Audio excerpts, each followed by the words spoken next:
사람이 연불할수록 크게 자비로워지고 아주 마음이 고요해지고 편안하고 아주 충족감을 느끼고 만족함을 느끼고 늘 환희심 속에 이렇게 살게 됩니다.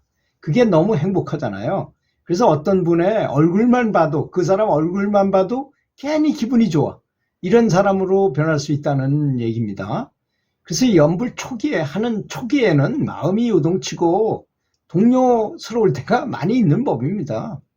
그게 자동차 운전하고 좀 많이 제가 예를 들었죠. 운전하고 처음 운전할 때 면허증은 있지만 별로 숙달이 안 됐을 때는 시내 한번 나가면 어떻게 주차할까, 어떻게 빼가지고 나올까 걱정이 태산이잖아요.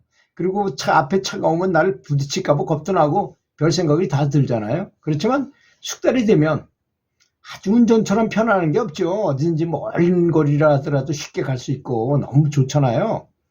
그래서 이 명상도 또는 연불도 마찬가지이기 때문에 너무 빨리 뭔가를 이루고자 하는 마음이 지나치면 오히려 내 마음을 천국으로 만들 수가 없는 것입니다. 내 마음을 극락으로 만들 수가 없어요. 그렇지 않습니까? 그걸 가만히 계산해 보면 아주 훤한 거잖아요. 어렵고 괴로운 일이 생기면 먼저 연불해야 됩니다. 왜? 내가 만약에 흥분했어. 지금 흥분해가지고 긴장하거나 근심 걱정하거나 불평불만하거나 이런 마음 속에서 문제가 해결될 것 같습니까? 그거는 점점 마귀만 불러들이는 그런 마음의 상태입니다. 우리 마음은 일체유심조이기 때문에 마음은 굉장히 중요해요. 그래서 그런 걸 얘기하는 일화가 많이 있죠. 오대산의 상원사의 어떤 노스님, 아란과를 얻은 노스님께서 이렇게 선정에 들어있는데 앞에서 동자승들이 많이 떠들더라는 거죠. 그래서 처음에는 부처님들이 제불보살들이 나타나가지고 쫙 도열해가지고 정말 멋있는 장면을 하고 있더니 한참 그렇게 있더니 갑자기 돼지코 같은 무슨 마구니 같은 놈들이 막 나타나서 침을 탁탁 뱉으면서 막 칼을 휘두르고 막 난리 법석을 치더라 이겁니다. 그래서 하도 신기해가지고. 근데 그분이 이제 부처의 경지에 오른 게 아니고 아라한이기 때문에 이제 그 정도만 볼 수 있었던 것 같아요. 보는 게 수준에 따라서 좀 다른 것 같은 느낌이 듭니다. 그래서 이제 그 동자승들을 불렀어요. 선정에서 깨어나가지고. 야, 너네들, 아까 저 앞에서 무슨 얘기를 했느냐? 그랬더니 처음에는 화엄경하고 법화경에 대해서 얘기했다는 것입니다. 그러니까 그 사람들이 얘기하는 대로 그 법화경에 있는 장면 같은 것들이 이렇게 딱 보이더라는 거죠. 화엄경에 있는 그 장면, 부처님이 말씀하신 장면 같은 게 이렇게. 그래서 사람은 말하는 것이 굉장히 중요합니다. 말이 곧 기도잖아요. 연불이고 기도예요. 사실 말도. 그래서 저는 죽어라 하고 죽이는 생각을 하고 죽이는 말을 하면요. 정말 거기에 해당하는 마구니들이 나타나요. 보이지 않아서 그럴 뿐이지. 굉장히 중요합니다. 그렇기 때문에. 그래서 그 다음에는 무슨 얘기를 했냐 그랬더니 그 다음에는요. 저 아랫지방 아래 동네에 사는 아줌마가 바람이 나가지고요. 뭐 바람 피는 얘기 이런 걸 했는데 마귀가 나타나가지고 막 그러고 난리를 쳤다는 것입니다. 침을 탁탁 뱉으면서 막 칼을 휘둘고 이런 장면을 보게 되더라 이런 얘기입니다. 그러니까 말하는 것이 얼마나 중요한가 이런 걸 알 수 있는 거죠. 그래서 연불하는 사람은 즉시 나쁜 습관을 버리고 세속적인 욕망을 멀리 버리고 처리하라고, 그걸 잘 처리하라고 애를 써야 됩니다. 그것 때문에 고생하지 않으려면 황금률 있잖아요. 대인관계의 황금률이 뭡니까? 내가 상대방을 극존중하고 잘 대해주면 그 사람도 날 잘 대해주는 법이잖아요.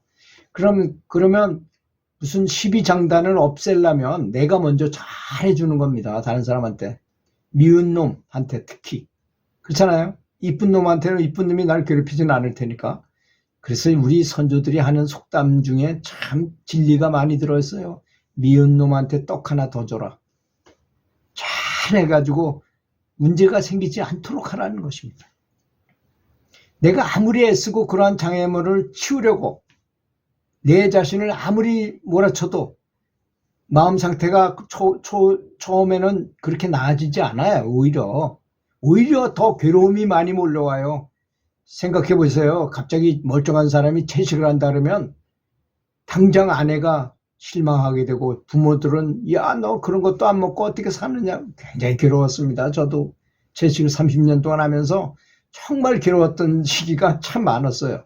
그럼에도 불구하고 꾸준하게 했더니 이제는 이제 인정하는 거죠. 사람들이 채식이 그렇게 나쁜 건 아니구나. 병에는 안 걸리는구나.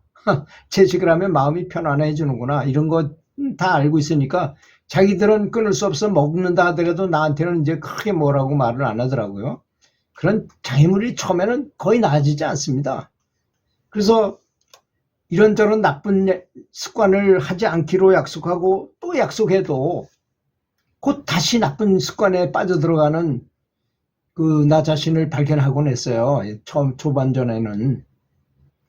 근데 이제 가르침을 통해서, 스승님의 가르침을 통해서 내가 잘못된 길을 틀리게 나가고 있다는 것을 알게 되더라고요. 그런 걸 자꾸 점검해 보다 보니까 내가 뭘 잘못했는지에 대해서 이렇게 생각해 보니까.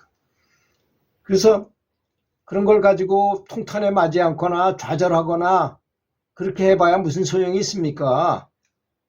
그렇게 하니까 얻는 건 없고 오히려 더 나빠지더라고요. 그래서 그럴 때는 무조건 염불을 하는 거야. 그냥 다 잊어버리고 그냥 염불에 모든 걸 집중해 버리는 거예요. 그냥 문제가 생길수록 염불해야 됩니다. 오히려. 그러면 어떤 현상이 일어납니까? 염불을 한다는 건 두 가지 요소가 있어요. 첫 번째는 뇌파를 안정시킵니다. 한 가지 계속 같은 음절을 반복하기 때문에 잡념이 해소되고 뇌파가 이제 보통 뇌파가 이렇거든요. 그런데 우리가 위험한 일이나 어려운 일을 만나게 되면 뇌파가 더 빨리 움직여요. 오히려 베타파 뭐 이렇잖아요. 그런데 염불을 일단 하게 되면 뇌파가 서서히 움직이는 이런 알파파나 알파파 이하로 내려간다는 것이죠. 그러면 반드시 따라오는 현상이 있어요. 뇌파가 서파가 되면, 천천히 움직이는 파장이 되면 행복 호르몬이 뇌하수체에서 분비된다는 것입니다. 그러면 두 가지 이제 알게 됐죠. 우리가 염불하면 첫째, 뇌파가 안정이 되는구나. 알파파 이내로 차분해지는구나. 그러면 그럴 때 엔돌핀, 도파민, 세로토닌 같은 행복 호르몬이 분비되는구나. 그러면 두뇌 속이 최적화 상태가 돼요. 그럴 때 생각이 잘 날 거 아닙니까? 그렇지 않습니까? 여러분 이렇게 얘기하면 좀 약한가요? 더 센 얘기 해드릴까요? 어떤 사람이 어떤 세계적인 그 소설가가 소설을 쓰는데 소설 여러분 어떻게 쓰는가요? 많은 책을 읽어봐야 되나요? 또는 사는 사람한테 얘기를 많이 들어봐야 되나요?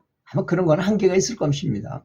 근데 이 사람은 뭔가 글을 쓰려고 컴퓨터 앞에 앉아가지고 쓰려고 탁 폼을 잡고 있으면 그러면서 내부에서 어떤 자비심 같은 게 싹 올라온답니다. 사랑의 마음, 자비심이 올라온대요.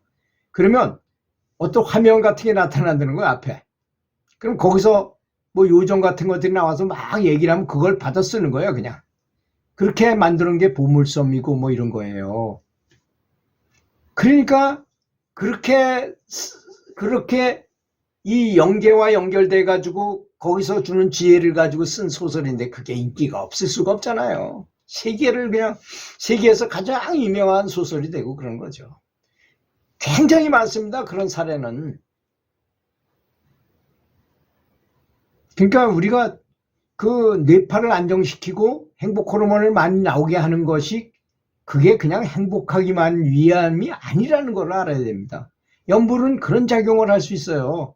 그러니까 열을 거꾸로 뒤집어서 얘기하자면 염불하기 전에는 아주 즐거운 걸 상상하고 아주 행복한 걸 상상하고 부처님께 아주 깊이 감사하고 염불에 대해서 자세히 아는 게 좋습니다. 아미타 부처님에 대해서 자세히 알고 석가모니 부처님께서 왜 이걸 중시했는가. 모든 경전이 다 사라지고 난 다음에도 100년은 더 가게 하겠다고 말씀하셨어요. 이 염불하는 것에 대해서 염불 법문을 그렇게까지 소중히 여기고 가장 소중히 여기겠다는 거죠. 또 염불은요 굉장히 쉬운 것 같이 보여요 처음에는.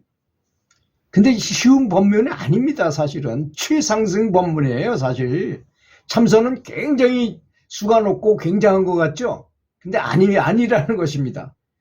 예를 들어서 참선해가지고 견성을 했지만도 다시 자기가 큰 중병에 걸려 죽을 것 같을 때 보니까 내가 생사해탈을 못한 것 같아. 본인이 더 잘 알아요. 그래서 그때부터 아미타불 연부를 합니다. 그리고 죽을 때도 제자들 보고 나 죽을 때 존엄 연부를 해다오. 그런 분들이 꽤 있었다는 것입니다. 깨달은 스승들 중에서도. 그래서 연불이라는 것이 이렇게 뇌파를 안정시키고 행복 호르몬을 분비시켜서 행복 호르몬이 많이 분비되면 분비될수록 점점 더 어디에 가깝습니까? 부처님에 가까워지는 거예요. 사람, 우리도 부처님이잖아요. 우리도 속에도 불성이 있어요. 그래서 부처님께서 아미타라는 뜻이 무량광이라는 뜻입니다. 거기에 부처님, 불자가 들어가서 부처님인 것이고, 거기에 가상이 아니죠. 실제로 있는 곳, 극락세계를 다스리는 부처님이신 것이고, 우리가 계속 부처님을 닮아가다 보면 스스로 그래서 제가 좋아하는 무학대사께서는 깨달음을 딱 얻고 보니까 남의 따블탑을 하고 깨닫고 보니까 내가 내 이름을 부르고 있었더라 라고 말씀하셨잖아요. 그리고 청화스님께서는 여러분의 참 이름이 아미타불입니다 라고 말씀하셨습니다. 여러분 정말 뇌파를 안정시키고 행복 호르몬을 많이 분비해가지고 살아있으면서도 극락세계를 늘 맛보면서 정말 최고의 지복 속에서 행복하게 사시기 바라겠습니다. 들어주셔서 감사합니다.